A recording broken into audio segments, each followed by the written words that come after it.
খ্রিস্টতে প্রিয় ভাই বোন প্রত্যেককে জানাই প্রভু যিশু মধুর নামে শুভেচ্ছা। যে এই একটি সুন্দর দিন আমাদের প্রভু যিশু আমাদেরকে দেখতে দিলেন, আর তাই প্রভু যিশুকে মহান নামে ধন্যবাদ জানাই। তার নাম সে উচ্চকিত হোক। আর আসুন আজকে সেই আমরা প্রচারের মধ্যে আমরা যাই। আর সত্যি আজকে যে বিষয়টি হয়েছে, আমি আশা করি আপনার কাছে এই বিষয়টি একটা অজানা বিষয়।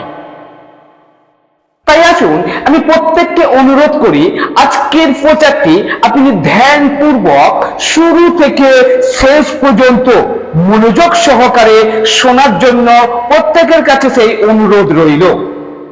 আর সত্যি আপনি যদি আজকের বিষয়টি শোনেন, আপনি অবাক হয়ে যাবেন যে আপনি সত্যি এই বিষয়টি আপনি জানেন না। আর যদি কেউ জেনে থাকেন, সত্যি আপনাদেরকে ধন্যবাদ যে আপনারা সত্যি এই বিষয়টি আপনারা জেনে গেছেন। আর আসুন তাহলে আমরা চলে যাই সেই আজকে প্রচারের মধ্যে। আর আজকে প্রচারের জন্য যে বিষয় আমার রয়েছে সেটি হলো সুসমাচারের সর্বপ্রথম গ্রহণকারী ও প্রচারক কে।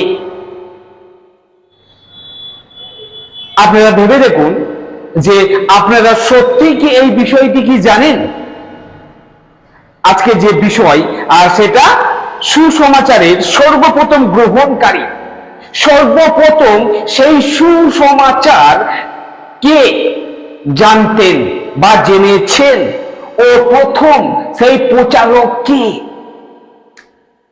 আর যদি আমরা বাইবেল থেকে দেখি সেই প্রেরিত তার 3 অধ্যায় 1 পদ, সেইখানে এই রূপ লেখা রয়েছে, একদিন প্রার্থনার নির্দিষ্ট সময়ে নবম ঘটিকায় পিতর ও যোহন ধর্মধামে যাইতেছিলেন।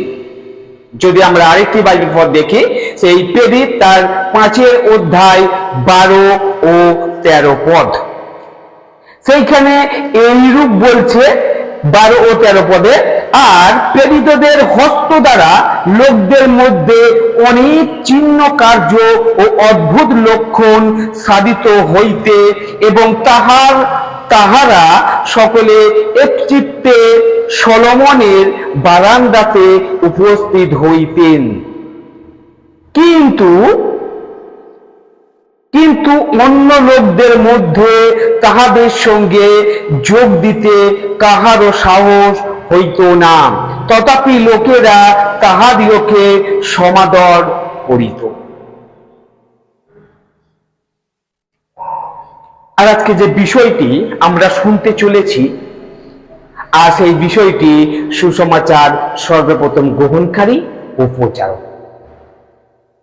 সুসমাচারের সাথে সেই জিহুদীদের সম্পর্কের কথা আজকে আমরা জানব।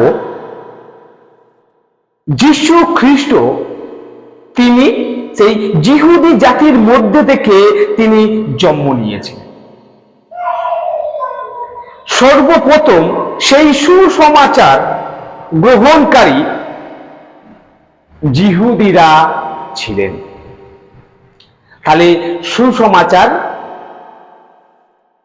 সর্বপ্রথম গ্রহণকারী আর অন্য কোনো জাতি নয়, একটা জাতি, সেটা জিহুদি। সেই শুরুতে সেই জিহুদি খ্রিস্টানরা অন্য ধর্মাবলম্বীর মতন ছিলেন না। জিহুদি ধর্মের অভ্যন্তরেই একটি শাখার মতন ছিল বলে মনে হয়। তারা সেই শনিবার দিনে তাহারা মন্দিরে তারা আরাধনা করতেন। প্রভুর দিনে মন্দিরে সেই সলোমনের বারান্দাতে, যেটা আমরা প্রেরিতে দেখলাম যে সেই সলোমনের বারান্দাতে তারা আরাধনা করতেন। আর কি যে অন্য কেউ তাহাতে অংশ নিতেন না। প্রিয় ভাই বোন, একটু ধ্যান দিয়ে শুনুন। আর সেটি হলো যে সুসমাচার প্রচারের আরম্ভকর্তা কে।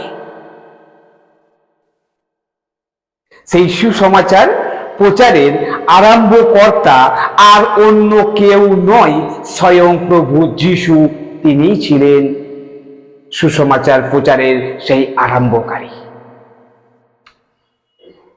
তার সেই মৃত্যুর পর সেই জেরুজালেমের বিশ্বাসীরা এই কাজটি তখন তারা চালিয়ে গিয়েছিলেন। প্রভু যিশু ও জেরুজালেমের মণ্ডলী জিহুদীদের মধ্যেই সুসমাচার তারা প্রচার করতেন। আনুমানিক সেই 40 সাল থেকে পৌল অন্য জাতিদের মধ্যে সুসমাচার প্রচার আরম্ভ করলেন। প্রেরিতদের পুস্তকে আমরা বিশেষভাবে আমরা সেখানে দেখতে পাই যে সেই পৌল ও পিতরের সেবার বিষয়। তার মানে এ নয় যে শুধুমাত্র তারাই সুসমাচার প্রচার করেছিলেন। সুসমাচার প্রচারের জন্য পিতর বেশি যাত্রা করার কারণে তা হতে পারে। জেরুজালেমের মণ্ডলীতে যাকব মহত্বপূর্ণ তিনি পদে ছিলেন। যদি আমরা সেই বাইবেল থেকে দেখি, সেই প্রেরিত তার 21 অধ্যায় 8 ও 9 পদ। প্রেরিত 21 অধ্যায়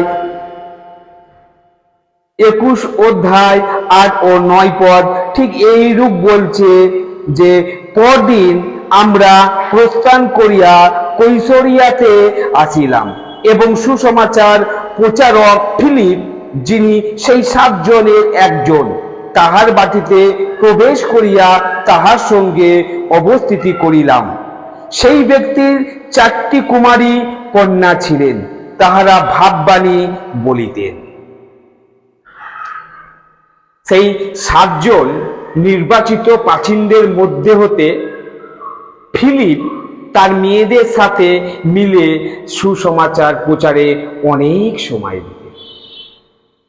সেই 40 সালের পর থেকে সমস্ত প্যালেস্টাইনের দেশে সুসমাচার ছড়িয়ে গেল ও জিহুদি বিশ্বাসীরা সেই ক্ষেত্রে অনেক কাজ তারা করেছে। ঈশ্বর তার আপন বাক্যে আমাদের প্রত্যেককে আশীর্বাদ।